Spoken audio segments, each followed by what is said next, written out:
سینیټر سابقه سینیټر راحت حسین صاحب اوس د ډېر مختصر وخت لپاره د علماو ملګري زموږ د جامع نعماني معاون او ملګري اشرف الله صاحب درخواست کوو مختصر یو دوه خبرو لپاره انشاءالله د هغې نه پس به بیا ختم به خواهش کېږي انشاءالله.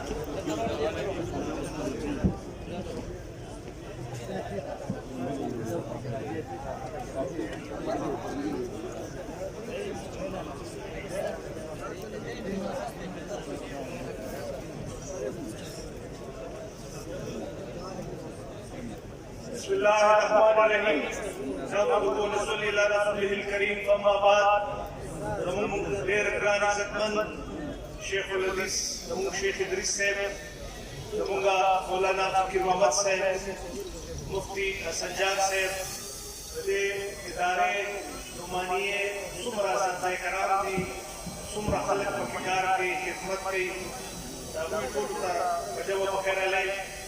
دلته ناست په سټیج باندې څومره علماء کرام راغلي دي دوی ته هر کلي د ځمکې ته د سیمې ته د علاقې ته د کلي ته او څومره مېلمانه چې نن دیوبندو ته راغلي دي دا زموږ لپاره ډېر لوی د فخر خبره ده ډېر لوی د عزت خبره ده او زه دا وینم چې په دې کلي باندې د خدای پاک رحمتونه دې وکړي راورېږي دومره ښکلي خلک راغلي دي دا د خدای پاک مېلمانه دي د خدای پاک ډېر خاص خلک نن دې ځای نه فارغېږي لګیا دي او زه دا وایم چې صرف دا د دې کلي دپاره نه دا کلي خو ډېر ورکوټې خبره زه وایم د دې ټول اشتغر دپاره د چارسدې دپاره د دې صوبې دپاره د دې ملک دپاره نن یو ډېر حسین او ډېر د تبرکاتو ډکه ورځ ده او خدای پاک دې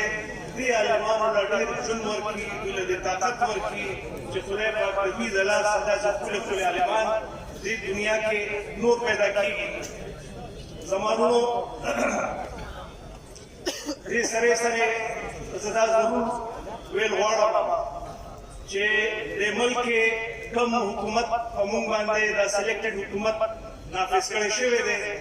نو د هغې مقابلې کې مولانا فضل الرحمن صاحب روح دې 3 کاله مخکې 3 نیم کاله مخکې 2018 کې کوم د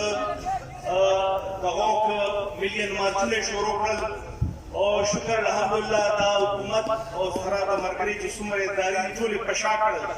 و انشاءالله د دیني خلکو وخت را روان دی ستاسو وخت را روان دی انشاءالله او دې لادیني قوتونو له به انشاءالله شکست ورکوو هغه خلکو له به شکست ورکوو چې کوم زمونږ دا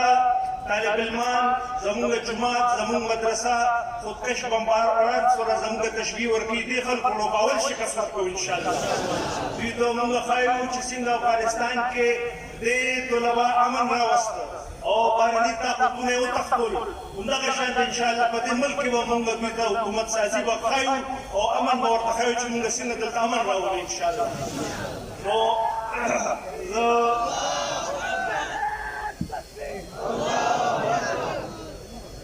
زمانونو چونکې وخت مختصر دی زه خاص اعلانونه چې کوم دي ما ته شیخ صاحب ریاکاري نه ده خو بهر دا جبه غونډه کې مصومه زما دا اړخه زه تاسو کو چې خپل سره په تاسو ورکړم دا کم دی ځکه چې کوم خدمت تاسو د دین کوئ نو زموږ دا ټول هر څه په تاسو قربان زه 15 لکھ روپو اعلان کوم